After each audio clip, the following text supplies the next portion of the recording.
The laughter cut through the diner like broken glass. It was sharp, careless, and loud enough to make heads turn. At the corner booth, beneath flickering neon lights and the smell of burnt coffee, a man in a worn Marine Corps jacket sat perfectly still, his hands wrapped tightly around a chipped mug. His left leg, stiff and unresponsive, stretched awkwardly into the aisle, the metal brace catching the light. He stared down into his coffee, as if the dark surface might swallow the moment whole. The man's name was Daniel Reyes.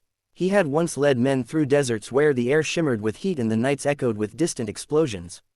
Now, he measured his battles in inches, how far he could walk without pain, how long he could sit before his nerves screamed, how many stairs he could endure before the weight of them crushed him.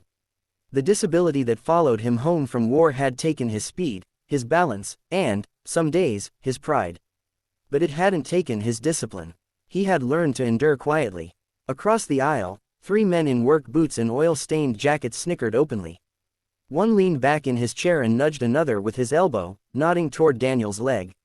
"Hey, hero," he called out, his voice dripping with mockery. "You forget how chairs work, or they don't teach that in boot camp." The others laughed harder, feeding off each other's cruelty. A fork clattered onto a plate. Someone else whispered, but no one spoke up. Daniel felt the familiar heat rise in his chest, the instinct to stand, to confront, to end it quickly and cleanly like he used to. But his body didn't answer commands the way it once had. His leg trembled slightly, betraying him. He clenched his jaw and said nothing.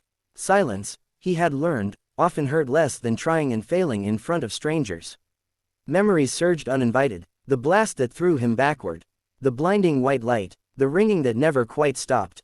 The face of a young corporal he couldn't save. He blinked, steadying his breath, grounding himself in the present. This was just a diner. These were just words. He had survived worse. At the counter, a young nurse named Emily Carter had been stirring sugar into her tea, half listening to the low hum of the room after a 12-hour shift at the hospital. Her scrubs were faded, her eyes tired, but her attention snapped toward the laughter instantly. She followed the sound and saw Daniel, rigid and alone, absorbing the insults like shrapnel. She noticed the way his shoulders tensed, the way his eyes never left the table. She recognized that look. She saw it every day in patients who were exhausted from being strong. The men laughed again, louder this time. "Maybe they should have left you over there," one of them said, and the words landed with a sickening thud. Emily's hand tightened around her cup. She had grown up in a military family. She knew what service cost, what it demanded, and how often it went unseen once the uniform came off. She could have looked away. Most people did, but something inside her refused to stay quiet. She stood up. The scrape of her stool against the floor cut through the diner noise. Heads turned. The bullies paused, surprised by the interruption.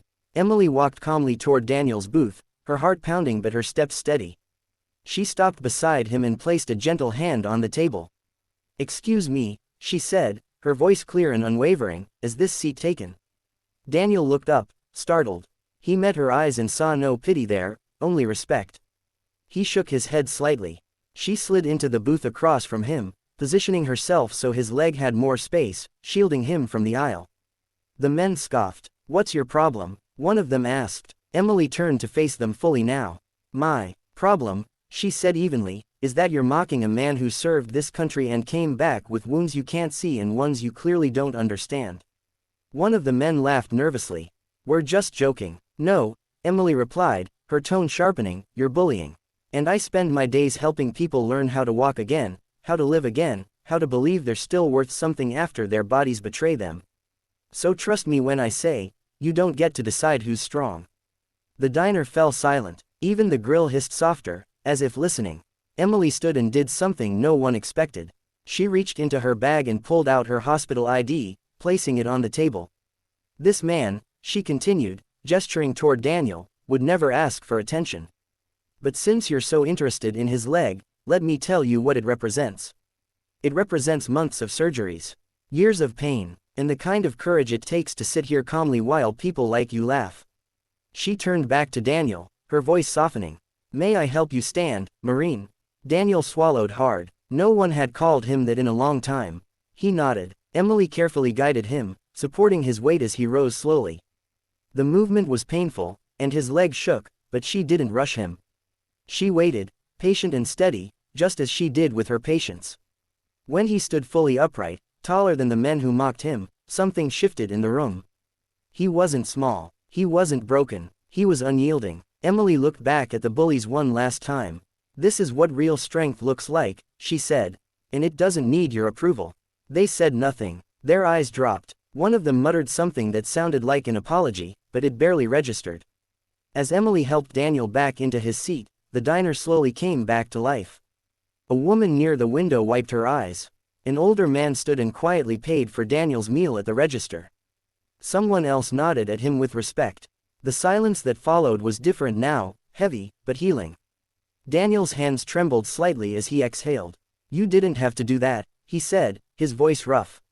Emily smiled gently. "Yes," she replied, "I did." They talked for a while after that. About the hospital, about his service, about the small victories that kept them both going. Daniel felt something unfamiliar settle in his chest, not pride, not anger, but hope. For the first time in a long while, he didn't feel invisible. When Emily finally left, the diner door chimed softly behind her. Daniel sat there, staring at his reflection in the window. He saw the scars, he saw the brace, but he also saw a man who had endured, who had been seen, and who still mattered.